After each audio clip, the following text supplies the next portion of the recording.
Using screen. Yep, perfect. Thanks. Okay, yeah, let's start. Thank you for the introduction. And the topic I will cover a little bit, like a few topics today. So I won't go into very much details, but feel free to ask questions during my talk if you don't think it's clear. I want it to be more interactive. So before I start, I want to do a quick survey. So how many of you are coming from a finance background? How many are from computer science? Finance background? 2? Okay, 3.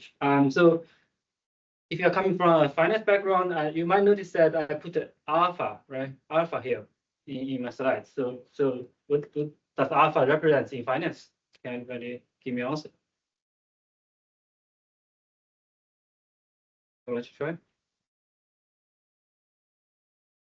So so alpha in finance typically means the extra return, right? You earn beyond what the market would normally give you, right? So it's some like extra profit you can make from the market.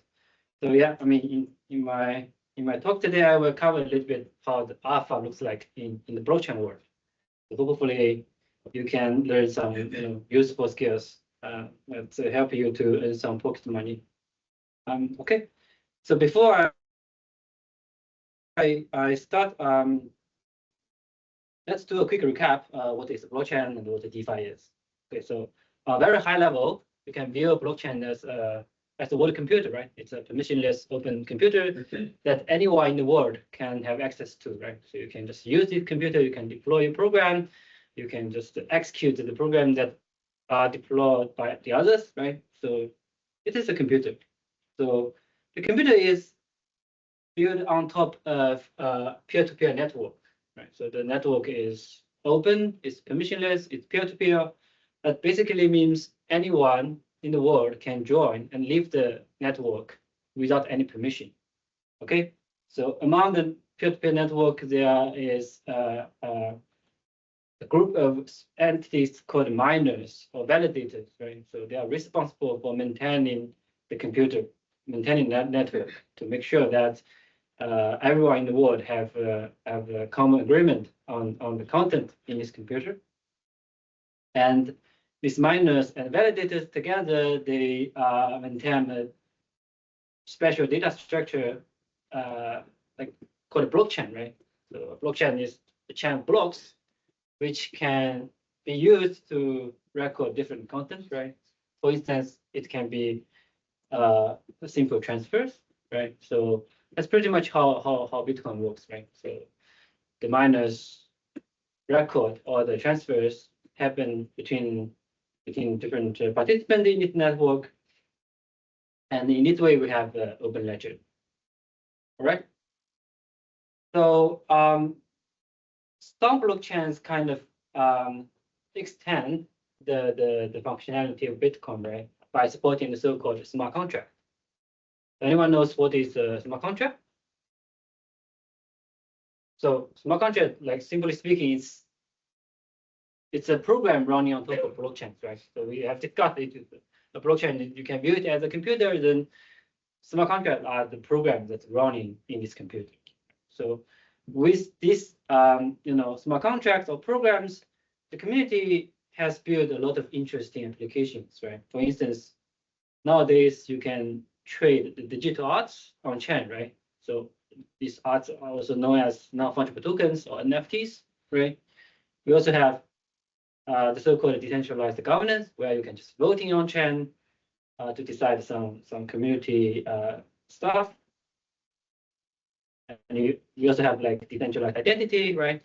But among these applications, there is a very exciting trend that are those financial applications. Right? So we have decentralized exchanges, lending and borrowing platforms. We have different stablecoins. You might have heard of USDC, USDT, and some more decentralized stablecoins like DAI, and many others. So all these financial applications together, we call them decentralized finance or DeFi, right? And because of the unique properties of blockchains, DeFi actually provides quite some nice properties. For instance, DeFi is no custodial, right? Meaning you can always have control of your own asset, right? It's transparent compared to a traditional or centralized financial system. It's more like censorship resistant, right? It's not 100% censorship resistant, but it's kind of better than the centralized system, and many other good properties. Okay, so far so good, right? DeFi kind of looks nicer than the centralized financial system. But when you search on chain, when you search like Ethereum, within one of the biggest blockchain hosting DeFi, you might find people are always talking that Ethereum is the dark forest.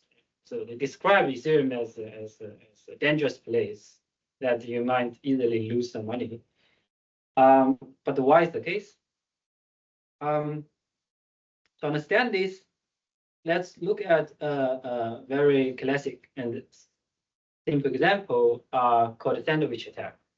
Okay, so in DeFi, when a trader wants to swap an asset or trade some asset, typically the trader resorts to the so-called decentralized exchange, right? So the decentralized exchange, or DEX, is essentially a smart contract that reserves a pair of or even more cryptocurrencies in this smart contract. So in this case, we have Bitcoin and Ethereum in this smart contract. So with this DEX smart contract, the trader doesn't need to find a counterparty to complete a swap, right? So the trader just use the cryptocurrencies reserved in his smart contract and finish a swap.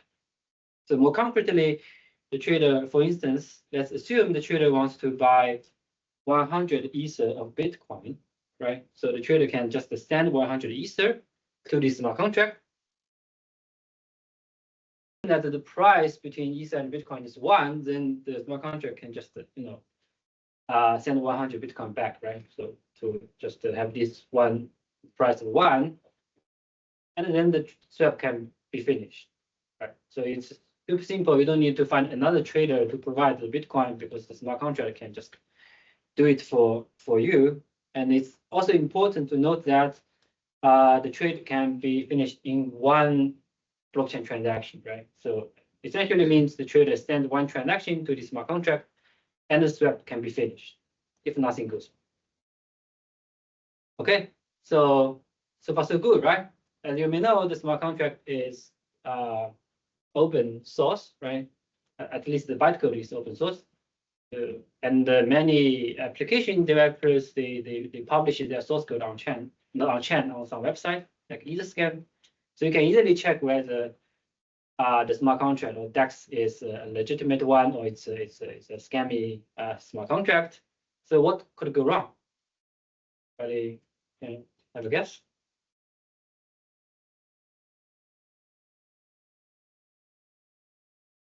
Before you buy the Bitcoin, they will buy a large amount of Bitcoin and then price the price after you bought in a higher price. They return their profit to get their profit back. Right, exactly. That's what I'm going to discuss. That's exactly how the sandwich attack works, right? So right, to be more concrete, so to understand why this design is sometimes problematic, I would like to share firstly unfortunate fact that is in the blockchain networks, transactions are publicly visible, right? So I know nowadays there are some other infrastructure allow you to send transactions privately, but in many of the cases, transactions are publicly visible. It basically means as long as the trader sends the transaction to the network, everyone can see it. So you can see it, I can see it, also the sandwich attacker can see it. Now, to understand how the sandwich attack works, let's revisit this transaction again, right? So we have a trader who wants to buy 100 Ether of Bitcoin, right? The trader basically sends one transaction to the memory pool or to the network, right? And as long as he sends the transaction becomes publicly visible. Okay, now as we have previously discussed, right? The sandwich attacker can see the transaction. What the attacker does is the attacker can send another transaction which follows the same trading direction as the transaction from the trader, right? So in this case, the attacker also intends to buy 100 Ether of Bitcoin, right? And also somehow the sandwich attacker manages to execute the attacker transaction before the trader's transaction. Okay, and we have discussed, right? The current price between Bitcoin and Ether is 1. Then the DEX smart contract will basically sends back 100 Bitcoin to the attacker, right? And the consequence of the attacker's transaction is the price in this DEX smart contract, the price of Bitcoin will increase, right? It's very straightforward to understand. When you buy something, you kind of push up the price, okay? And then the trader's transaction will be executed, right? But because the price of Bitcoin has increased, in this case, the trader does not receive 100 Bitcoin, right? It can only receive 90 Bitcoin because of the price increase. Okay, and of course, after the trader's transaction, the price of Bitcoin increases again, right? And after these two transactions, the sandwich attacker can basically sell the 100 Bitcoin that it acquires from the first transaction. Okay, and because of the price increase, the attacker can receive 110 Ether back from the DEX smart contract, right? And if you compare the numbers in these three transactions, you can clearly see that the sandwich attacker makes a profit of 10 Ether, okay? And the trader kind of, the money comes from the trader's pocket, right? Because the trader received 10 Bitcoin less from what it expects when sending the transaction, right? Is that clear? Okay, cool. So yeah, you can see, right? So such kind of attack requires attack transaction front running the victim transaction and one transaction back running the victim transaction, right? So it's kind of form a sandwich. That's why we call it a sandwich attack. Okay. Now you might wonder why this is possible, right? So how come the sandwich attacker manages to have one transaction front running the victim transaction and one transaction back running the victim transaction, right? How is this possible? Well, then I would like to share unfortunate factor number 2, that is in blockchain, although we call it a decentralized network, right? But the transaction ordering is kind of centralized, right? That basically means the miners, validators, or block builders have the single-handed privilege to order the transaction within the block it mines or it creates, right? That basically means if the sandwich attacker is a block builder, then the attacker can just, order the transaction arbitrarily, right? So they can control that I have one front-running transaction before the victim transaction and the one back-running transaction after the victim transaction. So everything is under its control. So in practice, not every sandwich attacker is a miner or is a block builder, right? And in this case, typically, the attacker can just bribe the block builder, right? So the block builder can order the transaction for the attacker, and they later on can share the profit. And this is very common in the Ethereum, for instance, through the so-called some of the private channels. So basically, the attacker or the MEV researchers are trying to negotiating with block builders, try to maximize the profit and also share the profit. And yep, so this is what is happening nowadays. So in general, we call the financial profit that you can extract by order transaction order manipulation. We call it minor or maximum extractable value, MEV. In our past research, we try to quantify the MEV. We try to measure the MEV.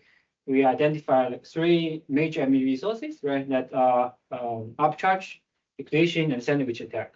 So we have discussed what sandwich attack is.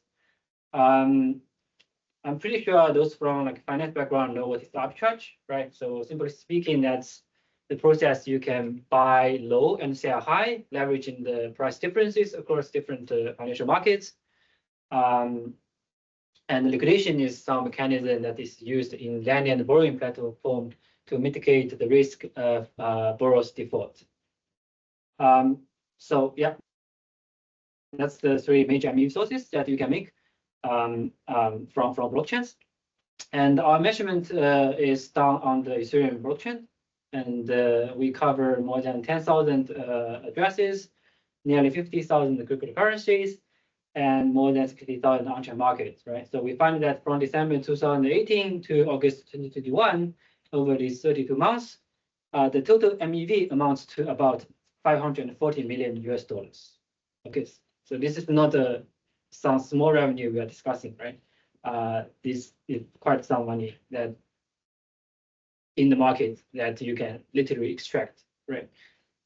And we find that the highest instance is more than 600 times the Ethereum block reward.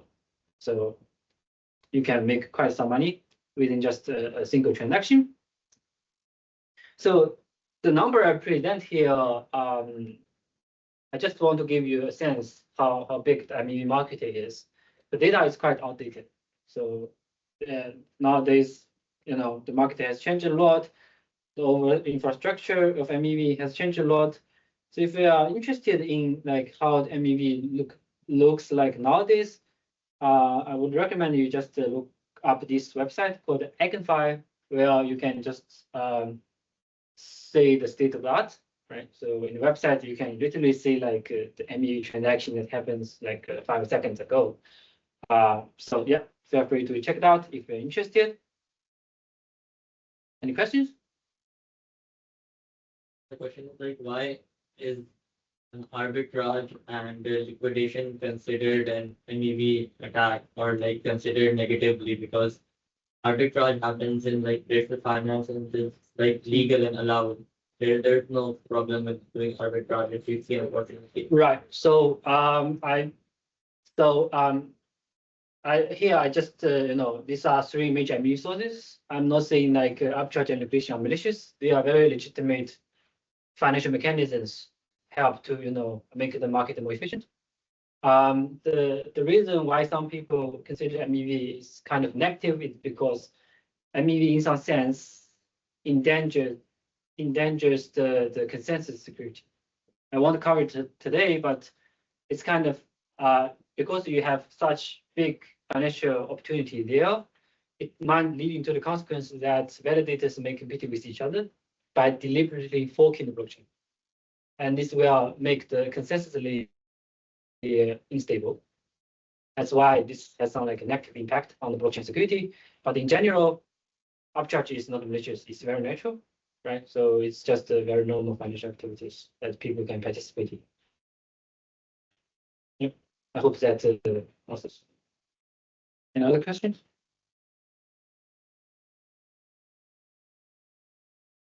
Okay. Great. So we have discussed what MEV is. So we call entities who are hunting for MEV opportunities, who are competing in our MEV market. We call these entities MEV searchers, right? And you might notice in my slides, also in addition to arbitrage, liquidation, and sandwich attack, I also put DeFi attack, right? So DeFi attack, if you know, it's just some activities where hackers exploit some vulnerabilities in the decentralized financial applications, and trying to profit from these vulnerabilities. You are seeing a bit why I put the DeFi attack here as well. In general, we call these entities MEV searchers. And as you can imagine, to become an MEV searcher is not an easy job, right? So imagine you are an upcharger, then you kind of need to monitor the market 24/7, right? Trying to find out the price differences among different markets, right? And as soon as you find a MEV opportunity or upcharge opportunity, you need to create an MEV transaction swiftly, right? Because you want to be the first one to extract this opportunity. Because as you may know, such kind of opportunities are typically one time and first come first. So if the other MEV searchers operate first, then basically the other one can just make a profit and you just lose the opportunity. Okay. And yeah, to become a MEV searcher, you typically also need a smart contract, right? So I have a very simple example here, right? We have an MEV contract where we have an upcharge function, right? And the upcharge function is quite simple, right? Where you just leverage some price difference between different Ether and Bitcoin market, right? So you first swap Ether to Bitcoin, then swap Bitcoin back to Ether, and you realize some profit, and you finally send the profit back to the transaction center, right? So the reason to have such a smart contract is typically because you want to make all the financial actions atomic, meaning they should be executed all together, right? Either they succeed together or they fail together, right? Because you don't want to stop in the middle and there's no profit and very risky for you. Now, let's assume you are an MEV researcher, right? But you're quite lazy. You don't really want to monitor the different markets all the time, right? You don't want to, understanding the different logic of different smart contracts that are emerging every week or every day, right? And you still want to make money, right? We have discussed that the MEV market is quite big, right? You want to, make some profit from the new financial market. What could you do? Anyone from finance background can give me an answer from your experience? Any solution? No? Well, I'm not from finance background, but one simple solution I can think of is we can just copy paste, right? So I just literally copy from what the others are doing, right? They are making money, I just copy a transaction, right? And just do the exact same. I don't need to understand what you are doing. I just need to understand you are making money. And I just copy, right? And we call such a strategy the blockchain imitation game. So what is blockchain imitation game? To be more concrete, let's look at the lifespan of MEV transaction. Okay. We have an MEV searcher who identifies an MEV opportunity, right? Then immediately the MEV searcher sends a transaction to the blockchain network. Okay, and we have discussed, as long as you send the transaction to the network, it becomes publicly visible, right? And the transaction is then picked up by block builders who are responsible for creating the next blockchain block, right? And the transaction eventually included and executed on chain, right? That's kind of life cycle of an MEV transaction. And you might notice that from the observation phase to the execution phase, there is time window, right? Which typically lasts a few seconds. And this time window actually gives the so-called imitation attacker an opportunity to just copy paste this transaction and front run. Here, front run is a very important condition, right? Because as we have discussed, this is typically a one-time opportunity and the first come first serve. So what you need to do is just you copy paste, but you need to front run, right? So the imitation gain actually boils down to a strategy of copy pasting and the front run. We have discussed how you can front run a transaction, right? Now the question is how you can copy paste, right? Without understanding the complex logic of a blockchain transaction. So in our work, we kind of come up with a very simple and very naive idea called naive imitation, right? So what naive imitation does, it's quite simple. So given a potentially profitable transaction, the naive imitation strategy requires us to just blindly duplicate this transaction, right? By copying the to address, copying the core data of the transaction, right? But you need to sign with your own private key, right? And also you might need to do some like simple string replacement. For instance, you want to replace the beneficiary account with your own account, right? Because you want to receive the profit. And in this way, you can just very efficiently create an imitation transaction. Once you create this imitation transaction, you can just execute and validate this transaction on your local blockchain fork, right? On the latest blockchain state. And if the execution tells you this is profitable, then you can just front run, right? So very simple, only 3 steps. And from the 3 steps, you can easily see that it doesn't require us to understand what the transaction is doing, right? Because you literally just duplicate it, right? Do some very simple string replacement. You don't need to understand how many contracts are involved in this transaction, what it does, whether it's an upcharge, whether it's liquidation, or whether it's a novel profit generating strategy. You don't really care. You just copy,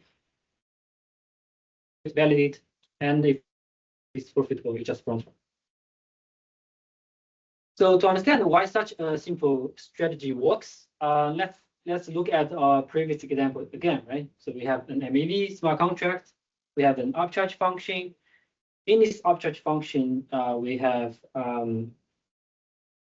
swap Ether to Bitcoin and swap Bitcoin back to Ether, and then forward the profit, right? And you might realize that there's no protection in this smart contract, right? That literally means any account can invoke this upcharge function, right? And then just perform swaps, right? Swap Ether, swap Bitcoin. And finally, the profit will be sent back to the transaction sender. Okay, so there's no protection. That basically means as long as the imitation attacker can be the first one to invoke this contract, to invoke this function, when the opportunity appears, then the attacker can be the first one to make a profit instead of the one who come up with this strategy. Question? My question is, how can the imitation attacker front run the transaction, because he is already he saw the transaction after it was implemented, like after it was in the mempool. So is it Right. he raise the gas fee or what do we do?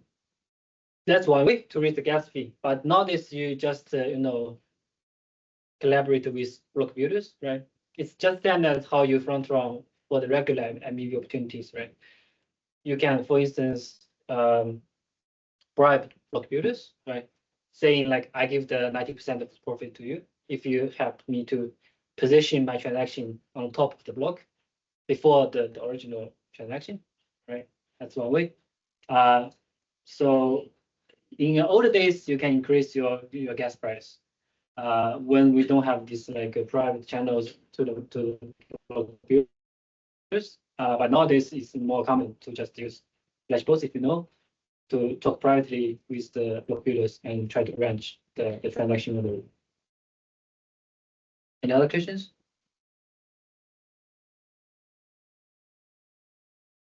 Okay, so yeah, come back to the naive imitation. It's quite simple, right? If you agree.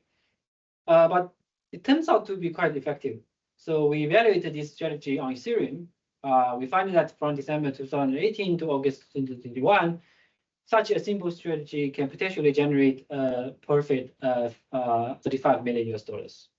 So you literally don't need to understand any financial market knowledge. You can make potentially make $35 million. But the good news is the attack is quite easy to prevent, right? So we have discussed there's no protection in this smart contract. What you need to do to prevent such a naive imitation attacker is you can just add some protection, right? For instance, you can just add a require in your smart contract where you require that the message sender should equal to a predefined address, right? That is your address. In this way, when the imitation attacker tries to invoke the smart contract, tries to invoke the function, the execution will be reverted, right? Because the requirement statement doesn't satisfy. So no execution will be continued. There's no swaps anymore, and of course, there's no profit forwarding. But today, I would like to warn you that even though the naive imitation is quite easy to prevent, the threat of imitation still remains. So it's still a very imitation is still a very useful, let's say, useful strategy to copy paste the transactions and make a profit. Why is that? Let's look at the example again, right? So we have a MEV smart contract. We have an arbitrage function, right? And now in this case, we already have the protection, right? We require the message sender should be a specific address. But when you look at this smart contract, right, you might realize that the code from line 6 to 8 is what the attacker wants to execute, right? That's the code that is relevant to the profit generating. The attacker doesn't really want to execute the address validation, which is not in favor of the attacker. So to copy this transaction, to copy any potentially profitable transaction in this smart contract, what you actually need to do is you can somehow generate or synthesize an imitation contract, right? Where you only execute line 6 to line 8, right? Where you just swap asset, make a profit, and forward the profit, right? And you somehow bypass the address validation. And in this way, you can still, copy paste the contract as well as the profit generating transaction without triggering the address validation, right? Which will revert to transaction. That's a way, as a computer scientist, we can have to copy paste this strategy. So how we can do that? It sounds very easy, right? Just given such a simple smart contract, you just remove one line and you just execute the remaining code.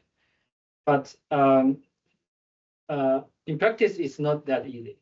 So it's a bit challenging. Why? First, so I present the Solidity code to you because it's more human readable. But what you typically see on chain is not the Solidity code. So all the smart contract will be compiled into the so-called EVM bytecode, right? So I show you some of the bytecode there, right? So it's quite hard to understand for human beings. And for ME researchers, there's no reason to publish their Solidity code. So it's not that straightforward that you can say, oh, we have a require here, we should remove. It's not the case. What you see is just this quite unreadable bytecode. So that basically means it's quite hard to infer the high-level application layer semantics from the bytecode, right? So you don't really know whether it's trying to swap, whether it's trying to for a profit, right, or whether this is the adjusted validation. That's some of the challenges, and also the time window left for you as an imitation attacker is quite short, right? It typically lasts for like less than 1 second to like 12 seconds, depends on the chain, but that's not a lot of time. So you need to kind of finish all the analysis and the copy pasting within such a short time window. So in our research, we came up with a strategy or a system, we call it APE, which allows you to automatically, finish the analysis we have just discussed, right? And also automatically synthesize the new imitation smart contract, and also synthesize the new imitation transaction, and you can just similar to the naive imitation, you can just validate and execute the synthesized smart contract and synthesize the imitation transaction. If it's profitable, you can just proceed with front running.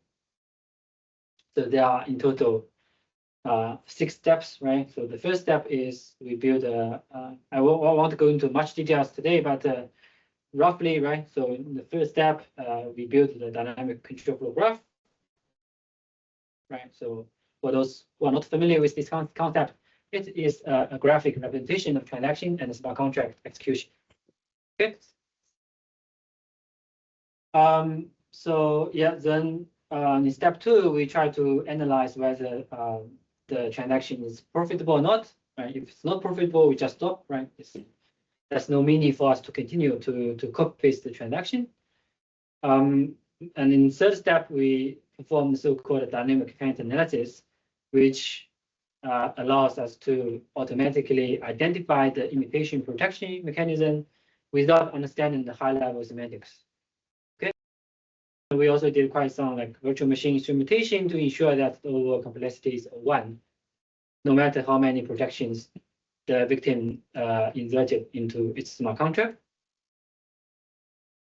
And then in step 4, we try to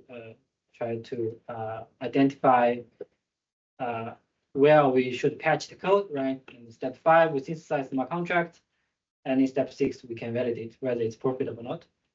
And just to give you some quick example how we synthesize smart contract, we are purely based on we try to manipulate the bytecode directly, right? For instance, we can just remove the different the operational code to force the logic to execute in the way we expect we wanted it to be. Okay. Any questions?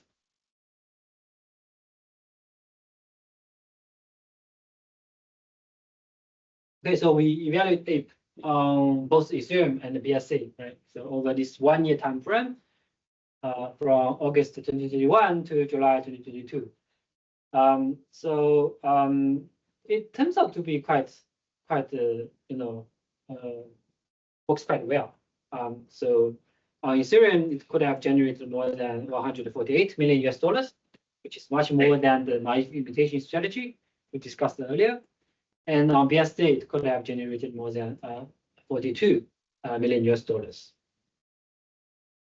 And also, we also performed some real-time evaluation showing that it's quite efficient, right? So on average, the imitation on a single transaction takes only 0.07 seconds, right? So it's way below the block interval we have just discussed.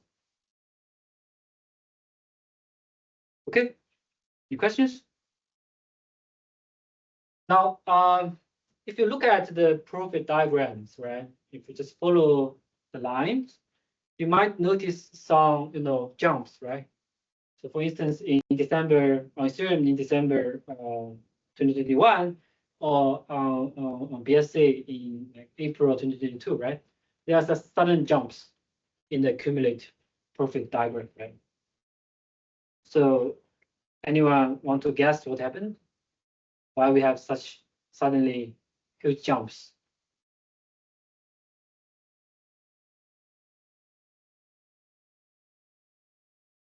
right? Bitcoin chain. No. Well, yeah, we are quite curious, right? Why we have these jumps.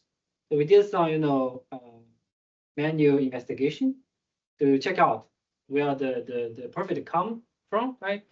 Why we have like these high reward transactions.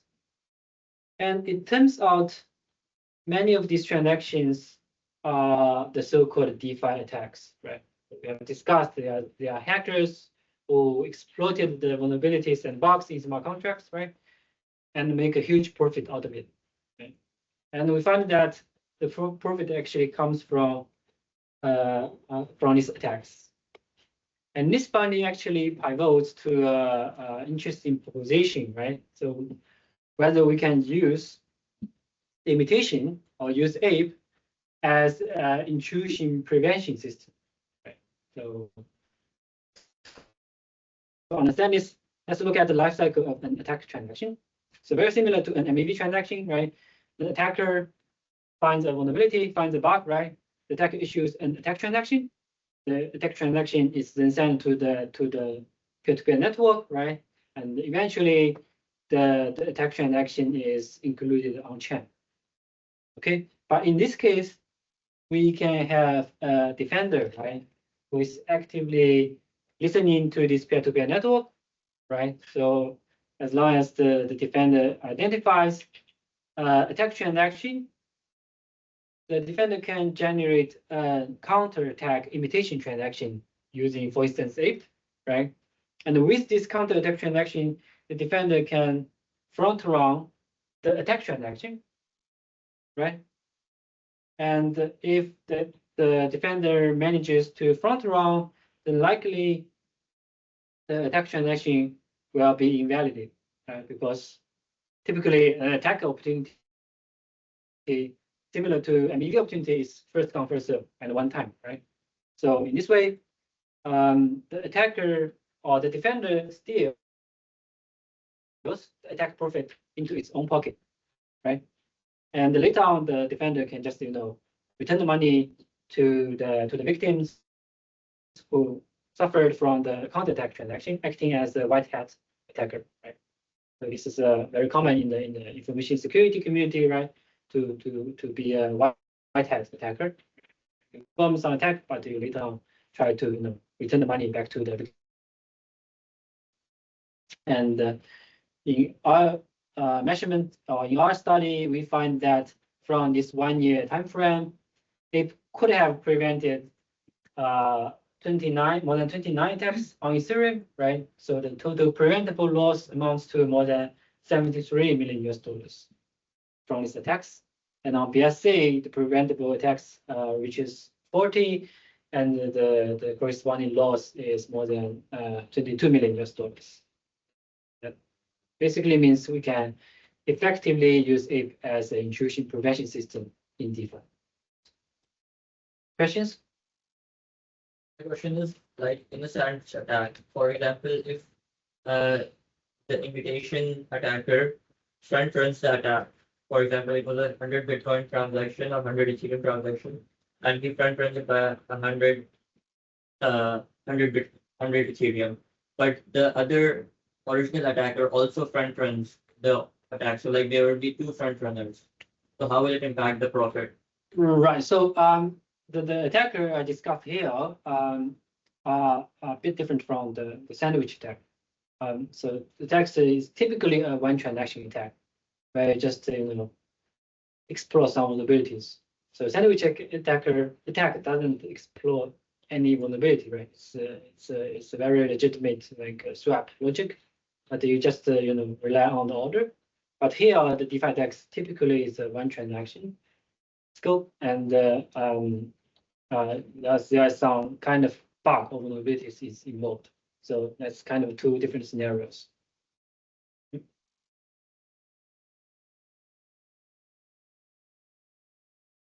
Okay. Any other questions?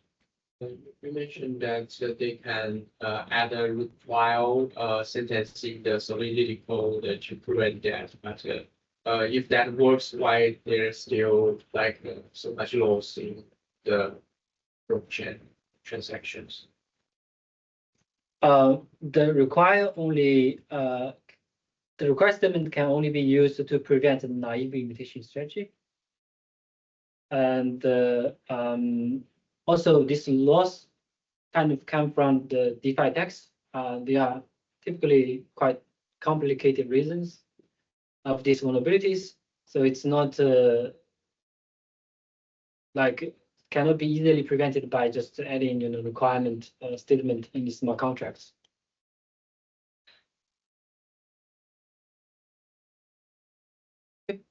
Yeah. So if you're interested in the technical details, you can just look up the paper published before.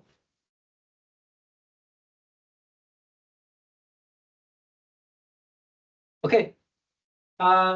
So I hope now you have become more interested in in the MEV in the imitation, right? So you might want to understand how the MEV searchers designed their smart contract, right? How their smart contract works, right? So it's quite important to just read their smart contract. And you might realize that when you try to search these smart contracts, you can only find the bytecode, right? It's quite easy to understand. They have no incentive to publish their source code, right? So to end up with is just like the bytecode in the hex format on chain. And to understand this smart contract, you can probably turn it into the so-called de-assembly code, right? So it's kind of turn the hex format into some more readable operational code, right? So you know how the stack is manipulated, how the memory is changed. But it's still quite hard for you or for me as a human being to understand like what it does, especially when the smart contract is complicated, right? And this is not this is a quite common problem. So just to give you some numbers, on Ethereum, I think there are more than 99% of the smart contracts that are closed sourced, meaning you can only see the bytecode without the solidity or some other high-level language code. And on BSA, the situation is similar. So most of the smart contracts are closed sourced, right? To understand the different smart contracts that are closed source, we typically use the so-called decompiler. Right? So the process we compile, we turn the human readable code, source code to bytecode. We call it compilation. Right? We compile it into bytecode, and the reverse process is for decompilation, where we use the decompiler. Right? So we turn the bytecode back to the human readable source code. Right? So there's a long history of work to build such a decompiler for smart contract, right? Since I think it's since 2021. They are quite good, I would say. For instance, I'll give you an example. It's one of the state-of-the-art traditional decompiler of smart contract, right? So how it turns the bytecode into kind of a more readable representation, right? So from the representation, you can more easily to figure out for instance, there is a requirement statement there, right? How the control flow looks like, right? You can see the if statement. I would say it's much easier to read compared to the bytecode, right? But still, the readability is still a concern, right? So let's say if you're not too experienced in smart contract programming, it's still very challenging for you to understand everything, right?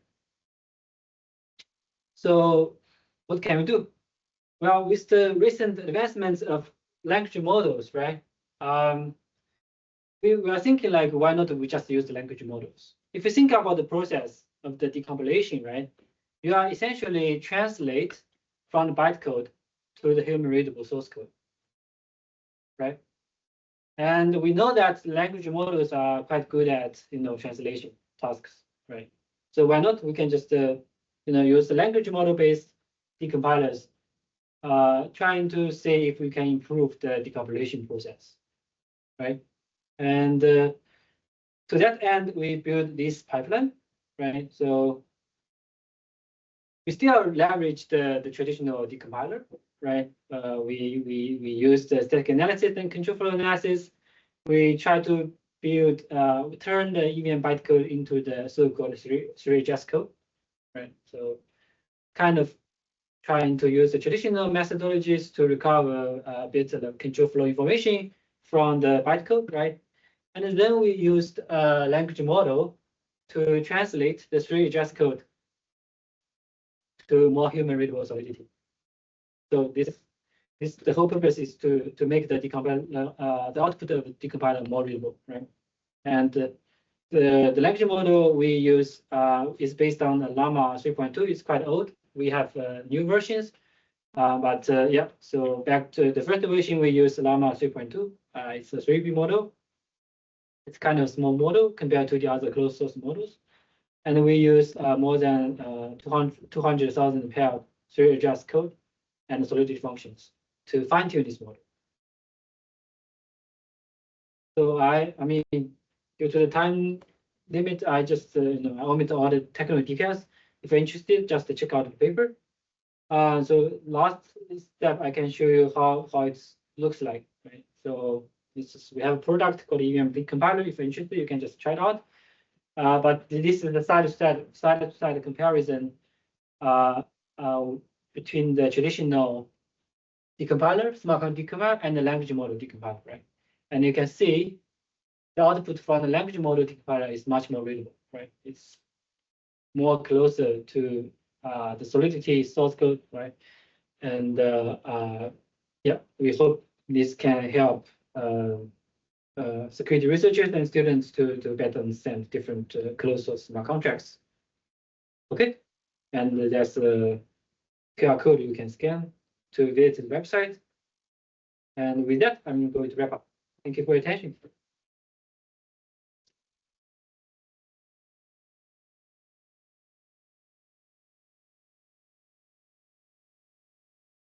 Any questions?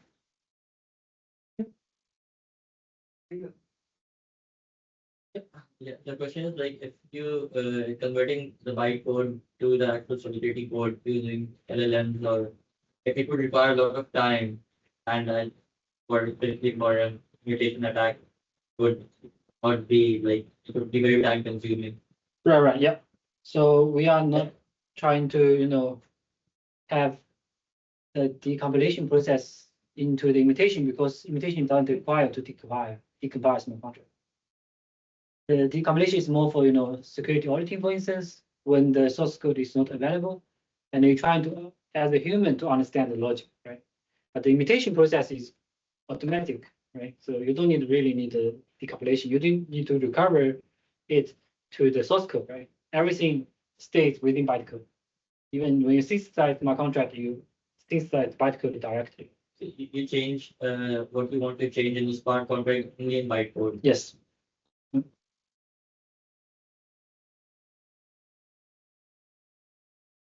Other questions? Everything was clear? Has anybody picked this topic for the group assignment? Okay, thanks again. We are going to take a break and then for presenting. Okay, nice. Yeah.